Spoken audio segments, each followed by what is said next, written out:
Hello बच्चों, welcome to our YouTube channel जिसका नाम है मोबाइल ट्यूशन। प्यारे बच्चों, अब आपको ट्यूशन पढ़ने के लिए कहीं बाहर जाने की ज़रूरत नहीं, क्योंकि आपका मोबाइल ही आपके लिए ट्यूशन का काम करने वाला है। बस आपको करना क्या है, मोबाइल ट्यूशन चैनल को सब्सक्राइब करना है, उसके साथ में जो बेल बटन है उसको प्रेस करना है, सो दैट मैं जो भी वीडियो अपलोड किया करूँ वो टाइम टू टाइम आप तक पहुंच जाया करे। तो प्यारे बच्चों, जो आज का लेक्चर है ये क्लास 9th के लिए है। क्लास 9th में हमने फिजिक्स स्टार्ट की थी, उसका हमने फर्स्ट चैप्टर पढ़ लिया था मोशन। पूरी डिटेल में उसे पढ़ने की कोशिश की, थ्योरी पढ़ी उसकी, उस पर बेस्ड इंपॉर्टेंट जितनी भी तरह के न्यूमेरिकल बन सकते थे वो सबको हमने करने की कोशिश की। तकरीबन 7 वीडियोस की हमने उसके ऊपर, जो कि आप देखोगे यूट्यूब पे जब एनालाइज करोगे तो आपको कम ही देखने को मिलेगा कि किसी टीचर ने 7 लेक्चर लिए हों मोशन को एक्सप्लेन करने के लिए। क्योंकि पर्पस ये था, खासतौर पे वो बच्चे जो 11th में साइंस पढ़ना चाहते हैं वो उनको अच्छी तरह से मोशन समझ में आए और क्या कॉन्सेप्ट इसमें यूज़ हो रहे हैं वो पता लगे, और जो जो टर्म्स आ रही थी जैसे स्पीड, वेलोसिटी, एक्सेलरेशन, ग्राफ, इन सब के बारे, इक्वेशंस ऑफ मोशन, इन सब को जितना डिटेल में आप अभी समझोगे आपके लिए फ्यूचर में उतनी आसानी होने वाली है। तो उन सब बातों को देखते हुए थोड़ी हमने भी ज़्यादा मेहनत की और 7 वीडियोस उसके बनाए। आई होप आपको वीडियोस अच्छे लगे होंगे और आपने उससे काफ़ी कुछ सीखा होगा। तो प्यारे बच्चों, आज हम स्टार्ट करने जा रहे हैं क्लास 9 का फिजिक्स का सेकंड चैप्टर, जिसका नाम है force and laws of motion.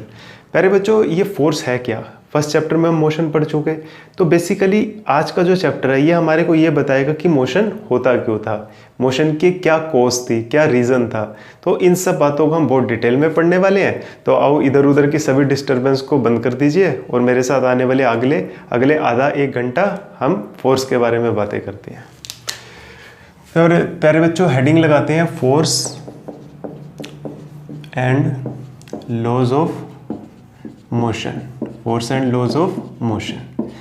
ठीक, सबसे पहले डेफिनेशन लिख देता हूँ, फिर उसके बाद आपको डिटेल में समझाऊंगा कि फोर्स होती क्या है।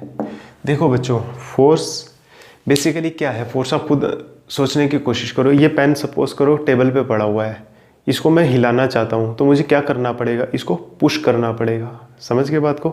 यानी ये पहले रेस्ट पे था, मोशन में कैसे आया, जब मैंने इसको अपने हाथ से पुश किया। यानी कि ये पुश क्या है, ये एक फोर्स है जो कि रेस्ट वाले ऑब्जेक्ट को मोशन में ले आई। ठीक है, अब सपोज करो ये जो मार्कर है टेबल पे ऐसे रोल कर रहा था, चल रहा था, ऐसे मूव कर रहा था, इसको मैं रोकना चाहता हूँ तो मैं क्या करूँगा, अपने हाथ से दोबारा से इसको स्टॉप कर दूंगा। मतलब मैंने अपने हाथ से दोबारा से इस पर फोर्स लगाई और क्या किया, चलते हुए ऑब्जेक्ट को रोक दिया। अब सपोज करो ये रोल कर रहा था और मैं चाहता हूँ कि और तेज़ी से रोल करे, तो मैं क्या करूँगा, अपने हाथ से और तेज की इसको पुश कर दूंगा, तो क्या होगा, इसकी स्पीड बढ़ जाएगी। ठीक है, तो अभी तक आपने देखा पहले ये रुका हुआ था तो मैंने इसे पुश किया, ये चल पड़ा, फिर ये चल रहा था, मैंने दोबारा पुश किया, इसकी स्पीड तेज होगी। फिर उसके बाद क्या हुआ कि ये चल रहा था, मैं चाहता था कि अब ये रुक जाए, मैंने अपने हाथ से फोर्स लगाई, हाथ से इसको स्टॉप कर दिया। ठीक है, यानी अपने हाथ से कोई एफर्ट किया। उसके बाद सपोज करो ये सीधा जा रहा था, मैं इसको ऐसे टर्न करना चाहता था, तो मैं क्या करूंगा, अपने हाथ से इसको थोड़ा सा इस डायरेक्शन में मूव कर दूंगा। यानी इस बार भी मैं अपने हाथ से कुछ ना कुछ काम कर रहा हूं और इसके डायरेक्शन को चेंज कर रहा हूं। तो बच्चों, ये सारी चीज़ें जो मैं अपने हाथ से इसके ऊपर एफर्ट लगा रहा हूं, यही क्या है, एक फोर्स है। फॉर एग्जाम्पल, मैं आपको एक कॉस्को की बॉल दूँ, टेनिस की बॉल देता हूँ और मैं आपको बोलता हूँ कि अपने हाथ में इसको पकड़ लो और इसको ऐसे प्रेस करो, तो क्या होगा प्यारे बच्चों, वो गोल थी, अब क्या होगा, उसकी शेप थोड़ी सी चेंज हो जाएगी, ओवल हो जाएगी या कोई डिस्टॉर्टेड शेप में आ जाएगी, और उसके साइज में भी चेंज आ जाएगा। पहले वो ज़्यादा बड़ी थी, अब थोड़ी सी कम हो जाएगी। तो यानी यहाँ पर हमने देखा, जो हमने अपने हाथ से एफर्ट किया, इस बार हम क्या कर रहे हैं, इस बार हमने क्या करा, उसकी शेप और साइज को चेंज कर दिया। पहले क्या कर रहे थे, रेस्ट से मोशन में ले आए थे, फिर उसकी स्पीड को बढ़ा दिया था, फिर मोशन से उसको रेस्ट में ले आए, फिर उसकी डायरेक्शन को बदल दिया। तो ये सारे एफर्ट जो हो रहे हैं ना बच्चों, यही क्या है, फोर्स है। तो इसको मैं लिख देता हूँ, आप डेफिनेशन को याद कर लेना, लेकिन दिमाग में ये समझना कि जो फोर्स है वो क्या करती है, वो रुके हुए ऑब्जेक्ट को चला देती है, या चलते हुए ऑब्जेक्ट को रोक देती है, या चलते हुए ऑब्जेक्ट की स्पीड को बढ़ा देती है, या उसकी डायरेक्शन को बढ़ा देती है, उसकी डायरेक्शन को चेंज कर देती है, या किसी भी ऑब्जेक्ट की शेप और साइज को चेंज कर सकती है। तो फोर्स की ये सब क्वालिटीज होती हैं। तो फोर्स क्या होता है बच्चों, it is an effort which can change the state direction, and change the shape state, direction, shape and size. ठीक है बच्चों, ये स्टेट से मतलब क्या है, अभी देखो, अभी ये मार्कर क्या है, मार्कर क्या है, रुका हुआ है। ठीक है, तो यानी मैं बोलूँगा इस मार्कर, ये मार्कर किस में है, रेस्ट में, तो इसकी स्टेट क्या है, रेस्ट। तो स्टेट का मतलब ये होता है कि वो ऑब्जेक्ट क्या कर रहा है उस समय। अब ये रेस्ट पर है तो इसकी स्टेट क्या है, रेस्ट। अब ये मार्कर क्या कर रहा है, मूव कर रहा है, तो इस समय इसकी स्टेट क्या है, मोशन। तो स्टेट के अंदर क्या बातें आ जाती है, रेस्ट और मोशन। तो हम बोल देते हैं अगर वो रेस्ट में, हम बोलते हैं उसकी स्टेट रेस्ट में है, स्टेट ऑफ रेस्ट में है, वो पूरी बात ये होती है। अगर वो चल रहा है तो मैं बोलूँगा स्टेट ऑफ मोशन में है। अब फोर्स क्या कर रही थी, रुके हुए को चला रही थी और चलते हुए को रोक रही थी, मतलब उसकी स्टेट को चेंज कर रही थी। उसके बाद हमने क्या देखा, जब कोई चल रहा है तो उसकी स्पीड को भी बढ़ा रही थी। देन आफ्टर हमने देखा कि उसके डायरेक्शन को भी चेंज कर रही थी एंड उसके शेप और साइज को भी चेंज कर रही थी। एग्जाम्पल देखा हमने टेनिस की बॉल में। तो यही बात बच्चों मैंने लिखी, it is an effort which can change the state, direction, shape and side. अब इसके अंदर थोड़ा सा ये मेंशन कर देते, इट इज़ एफर्ट। एफर्ट में हम करते क्या हैं basically, it is an effort of push and pull. It is an effort of push and pull which can change the state, direction, shape and size of the object। ठीक है बच्चों, ये थी फोर्स की डेफिनेशन, बहुत simple. इसके बाद exam में पूछा जाता है what are the effects of force, मतलब फोर्स लगने पर क्या क्या हो सकता है। फोर्स लगने पर क्या क्या हो सकता है बच्चों, अभी अभी मैंने बताया आपको क्या हो सकता है। Force can move the object at rest, मतलब जो ऑब्जेक्ट रेस्ट पे था बच्चों उसको क्या कर सकती है, चला सकती है। दूसरा इफेक्ट क्या था, force can stop the moving object. Force can stop the moving object, मतलब ये क्या कर सकती है, चलते हुए को रोक सकती है। Force can change the stop the moving object. Third क्या है, force can change the direction. Force can change the direction, force direction को भी चेंज कर सकती है। और क्या था, फोर्स कैन इंक्रीज और decrease the speed. Force can increase और डिक्रीज के लिए हम लिख लेते हैं चेंज के अंदर इंक्रीज भी हो सकता है, डिक्रीज भी हो सकता है। Force can change the speed of object,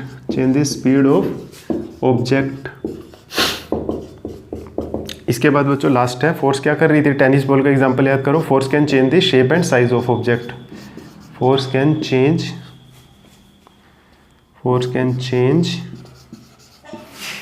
shape and size of object. Force can change shape and size of the object. ये सब क्या थे, फोर्स के इफेक्ट थे। सबसे पहले हमने क्या देखा, force is an effort of push and pull which can change the state, direction, shape and size of the object. Effects क्या है इसके, force can move the object at rest, force can stop the moving object, force can change the direction of the object, force can change the speed of the object and force can change the shape and size of the object. इसका screenshot ले लो, इसके बाद हम पढ़ते हैं types of force. Okay, अगला topic है, heading लगाओ कि टाइप्स ऑफ फोर्स। फोर्स कितनी तरह की होती है। आपके सिलेबस में जो फोर्सेस दी हुई हैं वो दो टाइप्स की दी हुई है। अभी आपको एग्जांपल से समझाता हूँ, फिर आपको क्लियर हो जाएगा। सपोज करो ये मार्कर है, ठीक है, इसको मैं यहाँ से अपनी तरफ खींच रहा हूँ और वहाँ से आप इसको अपनी तरफ खींच रहे हो, तो क्या ये मार्कर मूव कर पाएगा कहीं पर? अगर इक्वल फोर्स से, जितनी फोर्स मैं लगा रहा हूँ उतनी फोर्स आप लगा रहे, मैं इधर खींच रहा आप उधर खींच रहे, तो क्या ये मार्कर मूव कर पाएगा? नहीं। तो इस तरह की फोर्सेस जब क्या हो, फोर्सेस तो लग रही हैं ऑब्जेक्ट के ऊपर, मैं इधर खींच रहा आप इधर खींच रहे, लेकिन क्या हो रहा है, उसका कुछ नेट इफेक्ट नहीं निकल कर आ रहा। मतलब फोर्स तो लग रही है, मैं भी अपनी पूरी ताकत लगा रहा हूँ, आप भी, लेकिन ऑब्जेक्ट के ऊपर कोई असर नहीं हो रहा, मतलब फोर्स का कोई इफेक्ट नहीं हो रहा। तो इस तरह की फोर्स को बच्चों बोलते हैं बैलेंस्ड फोर्स। दूसरी बात, आप साइकिल चलाते हो, क्या करते हो, अपनी मस्कुलर फोर्स लगाते हो, पेंडलिंग करते हो, तो उसके बाद क्या होता है, साइकिल मूव करने लग जाती है। मतलब यहाँ पर आप फोर्स लगा रहे और ऑब्जेक्ट मूव कर रहा, तो इसका मतलब ये किसका एग्जांपल है, यानी इस बार फोर्स का इफेक्ट दिखाई दे रहा। चल रही थी साइकिल आपकी, आपने ब्रेक लगा दी तो साइकिल रुक गई, तो यानी इस बार भी ब्रेकिंग फोर्स का इफेक्ट नज़र आया। जब फोर्स का, लगने वाली फोर्सेस का जो नेट इफेक्ट होता है वो हमारे को नज़र आता है तो हम बोलते हैं कि वो अनबैलेंस्ड फोर्स है। और जब देखते हैं कि कोई इफेक्ट नहीं दे पा रही, बहुत सारी फोर्सेस एक ऑब्जेक्ट पर लग तो रही हैं लेकिन कोई इफेक्ट नहीं दे पा रही, तो हम क्या बोल देते हैं, बैलेंस्ड फोर्स। तो अगली हेडिंग लगाओ, types of force. Types of force, force की कितनी टाइप्स होती हैं। तो पहली टाइप जो होती है बैलेंस्ड फोर्स। बैलेंस्ड फोर्स में क्या होता है, ऑब्जेक्ट में कोई नेट इफेक्ट नहीं नजर आता फोर्स का, balanced force. Balanced force, balanced force की डेफिनेशन में क्या लिखोगे, when the net resultant, when the net resultant of all the forces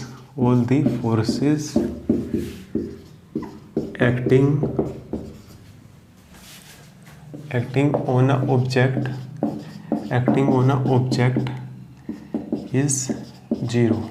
When the net resultant of all the forces acting on an object is zero, such forces are known as balanced forces. Such forces are known as balanced forces. वो forces कैसी होती हैं, balanced forces होती हैं। अब इसके example दे दो। Example में आपने जरूर गेम खेली होगी टग वार की, रोप पुलिंग बोलते हैं जिसको। टग वार जो इसका एग्जांपल है, होल्डिंग अ ब्रीफ केस। अब ब्रीफ केस पकड़ो, इस तरह से टची पकड़ो, ना ऊपर जाती है ना नीचे जाती है। होल्डिंग अ ब्रीफ केस, ठीक है। इसके बाद नेक्स्ट दोबारा से लिख दूंगा, अभी आप बैलेंस्ड का स्क्रीनशॉट ले लो। बैलेंस्ड फोर्स का आपको पता लग गया, when the net resultant of all the forces acting on object is zero, such forces are known as balanced forces. Example क्या आ जाएंगे, tug war, holding a briefcase. Rub कर रहा हूँ मैं इसको, स्क्रीनशॉट ले लो। अब जो सेकंड टाइप है, when the net result of the force acting on object is not zero, such forces are known as balance force. Example इसका बदलना पड़ेगा। अब क्या होगा, अनबैलेंस फोर्स की डेफिनेशन तो आप अपने आप भी बना सकते हो। अनबैलेंस फोर्स में बच्चों क्या होता है, when the net resultant of all the forces acting on object is not zero, such forces are known as unbalanced forces. इसके एग्जाम्पल में क्या डाल दोगे, मूविंग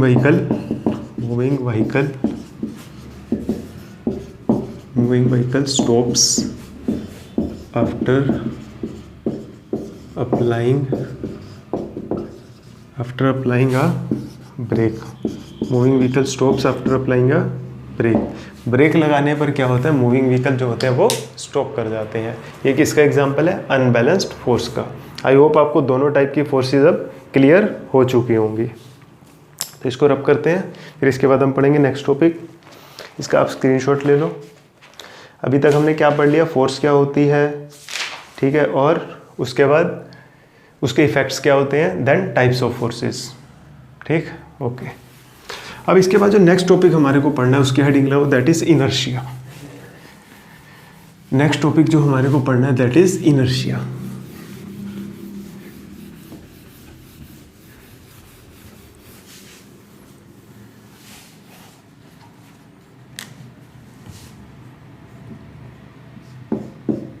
बहुत इंपॉर्टेंट टॉपिक है। देखो बच्चों, इसको थोड़ा सा समझाता हूँ फिर इसके बाद लिखूँगा।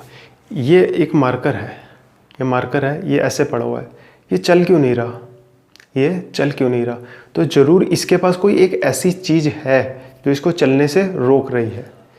ज़रूर इस मार्कर के पास कोई ऐसी चीज़ है जो इसे चलने से रोक रही है। इतनी बात समझ आ गई। चलो, अब आप साइकिल चला रहे, आपने ब्रेक दबा दी, क्या ऑन द स्पॉट आपकी एग्जैक्टली उसी प्लेस पे साइकिल रुक जाती है जहाँ पर आपने ब्रेक लगाई? नहीं, वो हल्का सा स्किड करती है। तो मतलब कोई ऐसी चीज़ थी जिसने उसको चलने से रुकने के लिए मना किया, तभी वो थोड़ा सा स्लाइड होगी। मतलब एकदम से रोकने के लिए उसको रुकने नहीं दिया। कोई ऐसी चीज़ आई बीच में जिसने उसको एकदम से रुकने नहीं दिया और वो थोड़ा सा आगे मूव करी। इसके पास कोई ऐसी चीज़ है जो इसको चलने नहीं दे रही, रोके हुए है। तो वो चीज़ जो इसको चलने नहीं दे रही, उसको एकदम से रुकने नहीं दे रही, उसी को क्या बोलते हैं, इनर्शिया बोलते हैं। तो इनर्शिया क्या होता है, ये बेसिकली बॉडी की इनएबिलिटी होती है जो कि अपोज करती है उसकी स्टेट में आने वाले चेंज को। अब ये इसकी स्टेट क्या है, ये रुका हुआ है, इसकी स्टेट क्या है, रेस्ट, इसकी स्टेट क्या है, रेस्ट। अब ये चल नहीं रहा, मैंने ये लो हल्की सी फोर्स लगा दी, नहीं चला। ये क्या है, इसके अंदर कोई ऐसी चीज़ है जो चाहती है कि इसकी स्टेट को चेंज ना किया जाए, मतलब जिस स्टेट में ये है, अगर रेस्ट में है तो रेस्ट में ही रहे। अब साइकिल चल रही थी तो आपने एकदम से ब्रेक लगा दी, ब्रेक लगाने से क्या हुआ, वो एकदम से नहीं रुकी, थोड़ा सा आगे गई, मतलब उसके अंदर कोई ऐसी चीज़ थी जिसने उसको एकदम से रुकने नहीं दिया, एकदम से रुकने नहीं दिया, मतलब उसकी मोशन की स्टेट को उसने अपोज किया कि वो रेस्ट में ना जाए। स्टेट ऑफ मोशन थी ना उसकी, उसको हमने ब्रेक लगाकर क्या किया, रेस्ट पे लाना चाहते थे, लेकिन उस पर्टिकुलर चीज़ ने, जिसका नाम क्या है, इनर्शिया, उसने क्या किया, उसको अपोज किया कि ये अपनी स्टेट से चेंज ना हो, रुके मत, तभी तो ब्रेक लगाने के बाद वो थोड़ा सा आगे गई। मतलब इनर्शिया हर बॉडी के पास होता है और ये उस बॉडी की वो इनएबिलिटी होती है जो उसको अपोज करती है उसकी एग्जिस्टिंग स्टेट को चेंज करने से। ठीक है, जैसे मेरी एग्जिस्टिंग स्टेट क्या है, मैं रुका हुआ हूँ, तो अब मैं चलना चाहूँगा ना, तो मेरा इनर्शिया मुझे कहेगा मत चल, मेरी स्टेट को क्या कहेगा, स्टेट को चेंज होने से रोकेगा। अभी मैं रेस्ट पे हूँ, मतलब मोशन पे आना चाहता हूँ, मतलब मैं अपनी स्टेट को चेंज करना चाहता हूँ, लेकिन इनर्शिया मुझे रोकेगा कि अपनी स्टेट को चेंज ना कर। मैं चल रहा हूँ, भाग रहा हूँ, एकदम से मैं रुकना चाहता हूँ, मैं नहीं रुक पाऊँगा। क्यों, मेरी बॉडी की इनएबिलिटी है, जिसका नाम क्या दिया हुआ है फिजिक्स में, इनर्शिया। वो चाहेगा मैं अपनी स्टेट को चेंज ना करूँ। उस समय मेरी स्टेट क्या थी, मोशन। अब वो चाहेगा कि मैं मोशन में ही रेस्ट में ना हूँ, इसलिए थोड़ा सा आगे जाकर मैं रुकूंगा। तो इसकी डेफिनेशन लिख लेते हैं। It is an inability of a body due to which a body resist, या अपोज लिख लो, अपोज आसान वर्ड है। A body opposes its change of state, body अपनी चेंज ऑफ स्टेट को क्या करती है, अपोज करती है। It is an inability of a body due to which a body opposes its change of state, मतलब अपनी स्टेट में आने वाले चेंज को क्या करती है, अपोज करती है। अब इनर्शिया के टाइप्स पढ़ लेते हैं, टाइप्स ऑफ इनर्शिया। ठीक है, तो पहली टाइप है, चलो इससे पहले एक और बात बताता हूँ बच्चों। इनर्शिया जो होता है ना, देखो क्या है, इनर्शिया को मेज़र कैसे किया जाता है, इनर्शिया की मेज़रमेंट कैसे की जाती है, क्योंकि फिजिक्स जो है ना, it is all about measurement. Physics में हम जिसकी भी बात करते हैं उसको मेज़र कर सकते हैं। तो हम इनर्शिया को मेज़र कैसे करेंगे, इनर्शिया को मेज़र करने का एक तरीका है, आप फोर्स लगाओ। ठीक है, उस बॉडी की, उस ऑब्जेक्ट की स्टेट को चेंज करने के लिए। ज़रूरी नहीं कि वो रेस्ट से मोशन में है, यही करना है आपको, मोशन वाली को रेस्ट में भी लाने के लिए। मतलब स्टेट चेंज का मतलब ये हो सकता है कि रेस्ट से मोशन में, मोशन से रेस्ट में, कुछ भी हो सकता है। तो आप एक ऑब्जेक्ट के ऊपर फोर्स लगाओ उसकी स्टेट को चेंज करने के लिए। एग्जाम्पल के तौर पे मान लो अभी कोई चीज़ रेस्ट पर है, अभी ये मार्कर रेस्ट पर है, अब इसके ऊपर फोर्स लगाओ इसकी स्टेट को चेंज करने के लिए। अभी इसकी स्टेट क्या है, रेस्ट, इसकी स्टेट को चेंज करो, मोशन में लाओ, तो इस पर आप फोर्स लगाओगे। ठीक है, अब दूसरी तरफ एक कार खड़ी है, अब कार को चलाने के लिए आप धक्का लगाओ, उसको, कार को मूव करने के लिए धक्का लगाओ, तो आपको किस जगह पर ज़्यादा फोर्स लगानी पड़ेगी, इधर या कार पर? ऑफ कोर्स कार पर लगानी पड़ेगी। तो जिस चीज़ को चलाने के लिए हमें जितनी ज़्यादा फोर्स लगानी पड़े, जिस चीज़ की स्टेट को चेंज करने के लिए जितनी ज़्यादा फोर्स लगानी पड़ती है, तो क्या होता है, हम कह देते हैं उस वाली ऑब्जेक्ट का इनर्शिया उतना ज़्यादा है। अब मार्कर का इनर्शिया ज़्यादा या कार का इनर्शिया ज़्यादा? ऑफ कोर्स कार का इनर्शिया ज़्यादा, मार्कर का कम। क्यों? क्योंकि कार को हिलाने के लिए हमें ज़्यादा फोर्स लगानी पड़ेगी, मार्कर को हिलाने के लिए हमें कम फोर्स लगानी पड़ेगी। तो इनर्शिया को मेज़र कैसे किया जाता है? Inertia can be measured by amount of force in changing the state of object,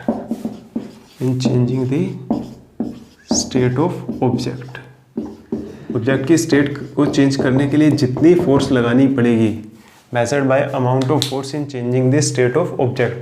inertia क्या है, can be measured by amount of force, कि कितनी फोर्स हमारे को लगानी पड़ रही है ऑब्जेक्ट की स्टेट को चेंज करने के लिए, यही क्या कहलाएगा बच्चों, इनर्शिया कहलाएगा। मतलब यही इनर्शिया की वैल्यू होगी। सपोज करो ये एक ऑब्जेक्ट है ए और ये ऑब्जेक्ट है बी, इसको हिलाने के लिए मुझे ज़्यादा फोर्स चाहिए इसको हिलाने के लिए, और ये जो मैंने बोला ये वाला जो बी है ना, B is heavier than A, B is heavier than A, B जो है वो ए से ज़्यादा हैवियर है। तो किसको हिलाने के लिए मुझे ज़्यादा फोर्स लगानी पड़ेगी, इसको हिलाने के लिए। तो मतलब इसका किसका इनर्शिया ज़्यादा है, इनर्शिया कैलकुलेट करना है बेसिकली। वो कैलकुलेट करने का तरीका क्या है, उस ऑब्जेक्ट को हिलाने के लिए देखो फोर्स कितनी लगानी पड़ेगी, जिसमें ज़्यादा फोर्स लगानी पड़ेगी उसका ज़्यादा इनर्शिया, जिसमें कम लगानी पड़ेगी उसका इनर्शिया कम। यानी इसको ज़्यादा लगानी पड़ेगी तो इसका इनर्शिया ज़्यादा। कहीं ना कहीं इनर्शिया जो है ना वो ऑब्जेक्ट के मास पर भी डिपेंड करता है कि वो कितना भारी है।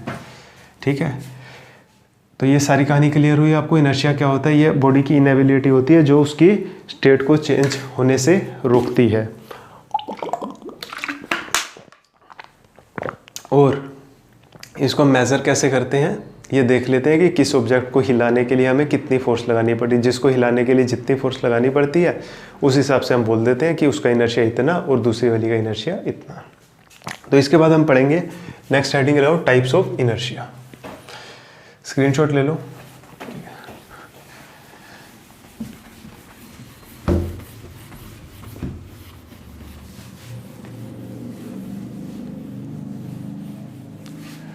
Types of inertia, types of inertia, inertia के टाइप्स। पहला इनर्शिया का जो टाइप होता है बच्चों that is inertia of rest. पहला टाइप क्या है, inertia of rest. Inertia of rest की डेफिनेशन क्या लिखोगे, मैंने बताया था इनर्शिया क्या होता है। इनर्शिया बॉडी की इनएबिलिटी होती है जो उसकी स्टेट को चेंज होने से रोकती है।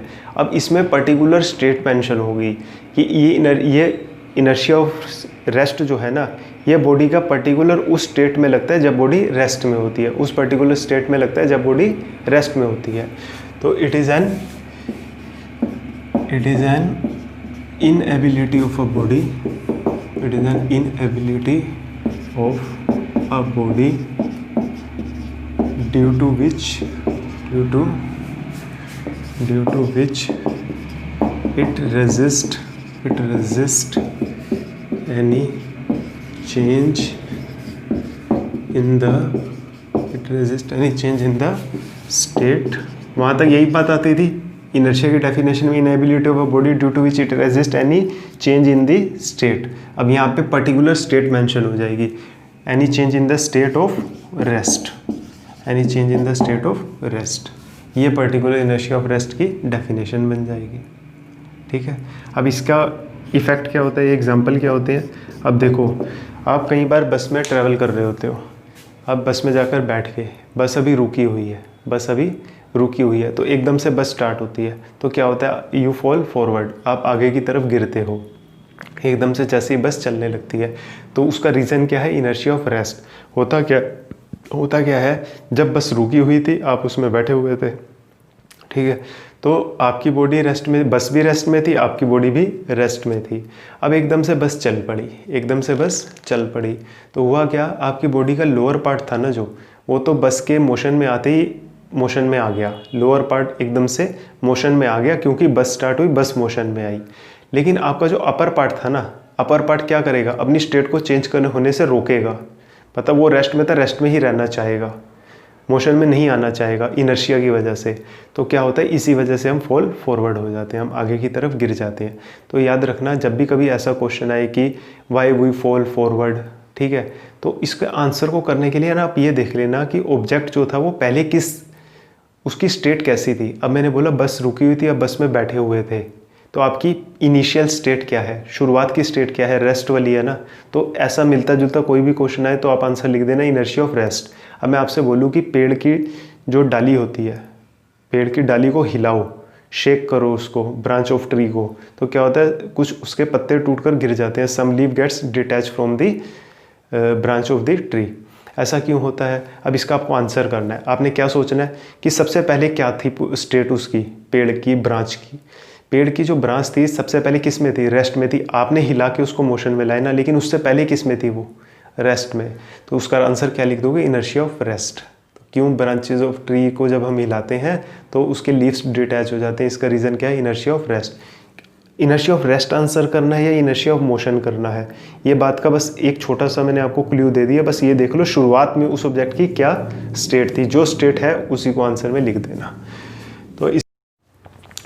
तो अभी हमने देखा कि इनर्शिया ऑफ रेस्ट क्या होता है। अब हम देख लेते हैं इनर्शिया ऑफ रेस्ट पर बेस्ड क्वेश्चन पूछा जाता है। वो क्वेश्चन क्या है, why we fall backward when a bus starts. जब बस स्टार्ट होती है तो हम बैकवर्ड क्यों फॉल करते हैं। देखो बच्चों, इसका आंसर क्या आएगा, this is due to inertia of rest. ठीक है, क्या होता है, जो भी ऑब्जेक्ट की इनिशियल स्टेट होती है ना, बस उसको देख लिया करो और उसके हिसाब से आंसर कर दिया करो। इनिशियल स्टेट क्या थी, शुरू में बस रुकी हुई थी, अब क्या होगा, आंसर क्या बन जाएगा, यानी स्टेट क्या थी, बस की रेस्ट, तो हमारा आंसर भी क्या बन जाएगा, rest. This is due to inertia of rest. When a bus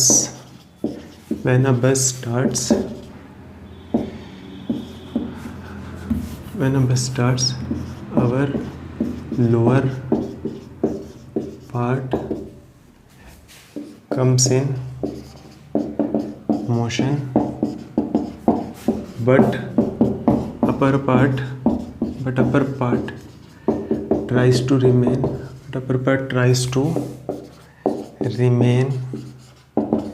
in motion. Upper part tries to remain in rest. Hence we fall backward.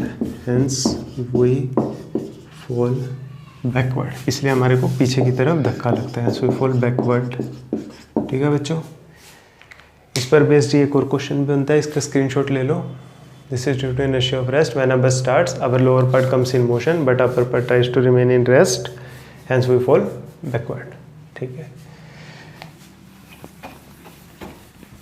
इसके बाद एक और क्वेश्चन बनता है कि जब हम पेड़ की टहनी को हिलाते हैं तो कुछ पत्ते उसके टूटकर गिर जाते हैं, ऐसा क्यों होता है। Why some leaves detach? Why some leaves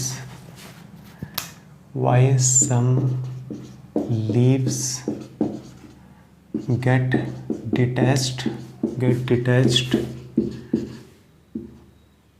when we shake branch of tree। जब हम किसी पेड़ की टहनी को हिलाते हैं तो कुछ पत्ते गिर जाते हैं। शुरू में पेड़ की टहनी कैसी थी, रेस्ट में थी, तो आंसर क्या बन जाएगा, this is due to inertia of rest. तो क्या होगा, when we shake a branch comes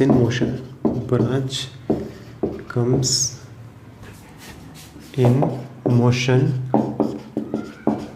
but leaves try to remain in rest. Hence they get detached. इस वजह से क्या होता है, वो डिटैच हो जाते हैं। ठीक है, इसका स्क्रीनशॉट ले लो। फिर इसके बाद हम पढ़ने जा रहे हैं इनर्शिया की दूसरी type, that is inertia of motion. रब कर दूं, ओके।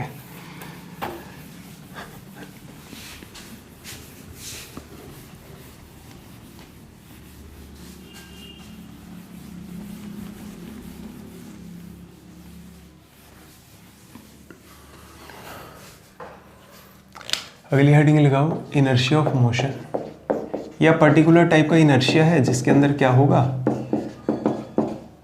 मोशन की बात की जाएगी। It is an inability of a body, it is an inability of a body due to which it it resist any change in the state of motion, जो कि motion की स्टेट में आने वाले चेंज को जब रेसिस्ट करे body. चलती हुई मोटरसाइकिल पे आपने ब्रेक लगाई, वो थोड़ा सा आगे जाकर रुकती है, तो मतलब वो क्या स्टेट थी उसकी, मोशन। उस मोशन से, उस मोशन की स्टेट को चेंज होने से रेजिस्ट कर रही है, तो ये क्या बन जाएगा, इनर्शिया ऑफ मोशन। जब रेस्ट की स्टेट को चेंज करने से रेजिस्ट करे तो वो इनर्शिया ऑफ रेस्ट बन जाता है। इसको आप स्क्रीनशॉट ले लो, फिर इस पर बेस्ड जितने तरह के क्वेश्चन बनते हैं हम उनको डिस्कस कर लेते हैं।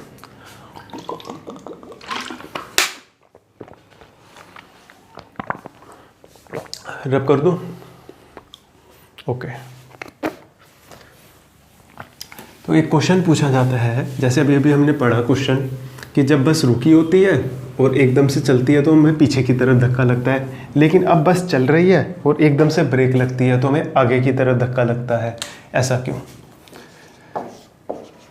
Why we fall forward? Why we fall forward when brakes applied? अब वो बस में भी हो सकता है, कार में भी हो सकता है, किसी में भी हो सकता है कि ऐसा क्यों होता है। तो इसका आंसर क्या आ जाएगा, this is due to inertia of motion. शुरू की स्टेट देख लो, शुरू में क्या थी, वो ब्रेक लगाई यानी कि चल रही होगी ना, तो this is due to inertia, this is due to inertia of motion. ठीक, व्हेन बस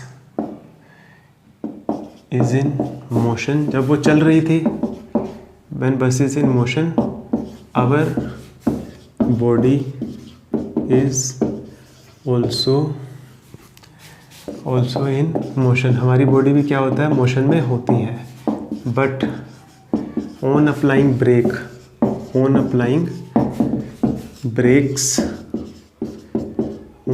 breaks bus comes in rest and our lower part also comes in rest, but upper part tries to remain in motion, hence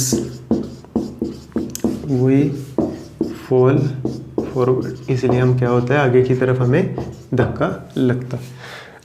समझ आ गया ये question भी? इसका screenshot ले लो। फिर तीसरे टाइप का इनर्शिया पढ़ते हैं, inertia of direction.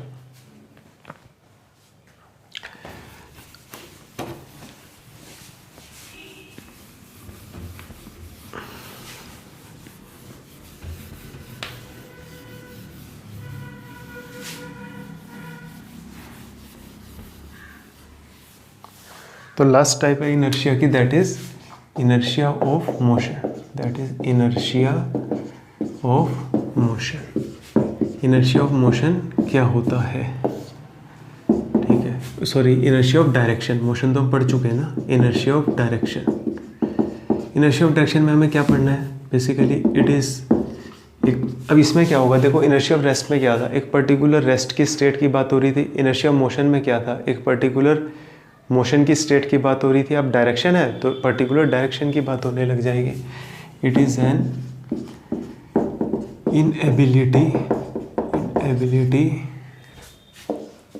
of a body, it is an inability of a body due to which it resists any change in the state of direction, मतलब डायरेक्शन में आने वाली चेंज को वो क्या करती है, रेजिस्ट करती है। अब इस पर बेस्ड एक क्वेश्चन भी बनता है, why we fall outward when a car turns, जब कार टर्न कर रही होती है तो हम बाहर की तरफ गिरते हैं, ऐसा क्यों? तो आंसर आ जाएगा इसका this is due to inertia of direction. This is due to inertia of direction. ये इनर्शिया ऑफ डायरेक्शन की वजह से ऐसा होता है। This is due to inertia of direction.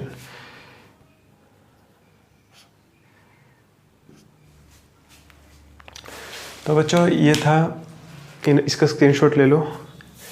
तो बच्चों ये था फर्स्ट लेक्चर फोर्स का, जिसके अंदर हमने पढ़ा फोर्स क्या होती है, उसके इफ़ेक्ट क्या होते हैं। देन हमने देखा कि इनर्शिया क्या होता है, उसकी टाइप्स क्या होती हैं, और उस पर बेस्ड डिफरेंट तरह के जो क्वेश्चन पूछे जाते हैं हमने उनको पढ़ने की कोशिश करी। अब नेक्स्ट लेक्चर में हम इसके बाद पढ़ेंगे very most awaited topic, that is Newton's law of motion.